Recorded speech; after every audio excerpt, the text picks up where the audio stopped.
बुंदेले हर बोलों के मुंह हमने सुनी एक कहानी थी। खूब लड़ी मर्दानी वो तो झांसी वाली रानी थी। 1857 में इंडिया ने अपनी पहली आजादी की लड़ाई लड़ी और इसका नेतृत्व कर रही थी झांसी की रानी Rani Lakshmibai. Major general sir Hugh Rose अपनी हजारों की संख्या में आर्मी लेकर झांसी पहुंचे। रानी लक्ष्मीबाई और उनकी सेना ने खूब डटकर ब्रिटिश आर्मी का सामना किया और पूरे 5 दिन तक उनको झांसी के किले में घुसने नहीं दिया। झांसी की रानी को लड़ते हुए देख ब्रिटिश सैनिक आश्चर्यचकित थे।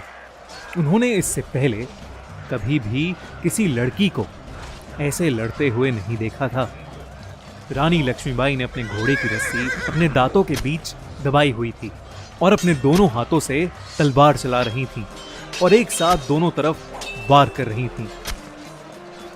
लेकिन कुछ देर बाद ब्रिटिश आर्मी उन पर हावी होने लगी और तब रानी लक्ष्मीबाई कुछ लोगों को साथ लेकर वहां से निकल गईं। लेकिन तब तक बहुत देर हो चुकी थी। ब्रिटिश आर्मी ने उनका पीछा किया। पहले तलवार से उनके कंधे पर वार किया, फिर एक गोली उनकी कमर को बाईं तरफ से चीरते हुए निकली, पर फिर भी रानी लक्ष्मीबाई लड़ती रही।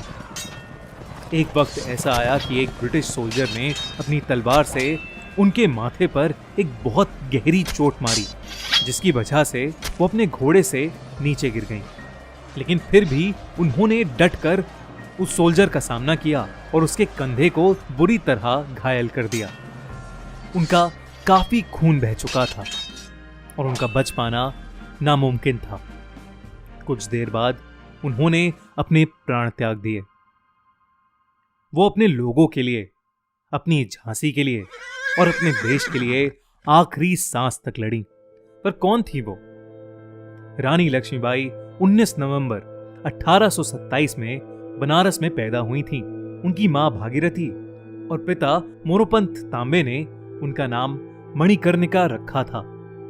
4 साल की उम्र में उनकी मां गुजर गई थी, जिसकी वजह से वो हमेशा अपने पिता के साथ ही रहीं।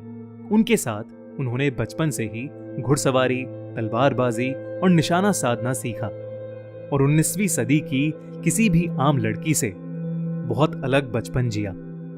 15 साल की उम्र में ही उनकी शादी झांसी के राजा गंगाधर राव नेवलकर से हुई। उनके पहले बच्चे की 4 महीने में ही मौत होने की वजह से उन्होंने एक बच्चा गोद लिया था।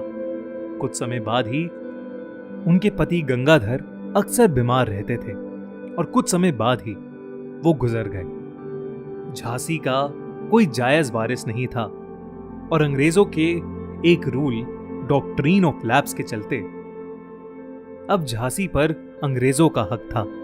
लेकिन रानी लक्ष्मीबाई को यह मंजूर नहीं था और अंग्रेजों के लिए उनके पास बस एक जवाब था, मैं किसी कीमत पर झांसी नहीं दूंगी। और इसी तरह शुरू हुआ 1857 का मशहूर युद्ध। कुछ मिलिट्री हमलों के बाद ब्रिटिश आर्मी ने 25 मार्च 1858 में झांसी पर हमला किया और रानी लक्ष्मीबाई को हारकर झांसी छोड़ना पड़ा। वहां से निकलकर उन्होंने कुछ और फ्रीडम फाइटर्स नाना साहेब, राव साहेब और तात्या तोपे के साथ एक सेना बनाई। उसके बाद कई बार उन्होंने ब्रिटिश आर्मी का सामना किया। रानी लक्ष्मीबाई को इंडियन फ्रीडम स्ट्रगल का एक बहुत अहम हिस्सा माना जाता है। 1857 में जो लड़ाई उन्होंने शुरू की, उसी की चिंगारी ने देशवासियों में जोश भर दिया और भारत को 1947 में आजादी मिली। उनकी बहादुरी और जज्बा कई लड़कियों और कई लोगों के लिए एक मिसाल है। एनिमेटेड इंडियन की तरफ से झांसी की रानी मणिकर्णिका यानी रानी लक्ष्मीबाई को सलाम। अगर आपको रानी लक्ष्मीबाई की वीडियो अच्छी लगी तो हमारे चैनल एनिमेटेड इंडियन को अभी सब्सक्राइब कीजिए और देखते रहिए ऐसी ही इंस्पिरेशनल स्टोरीज।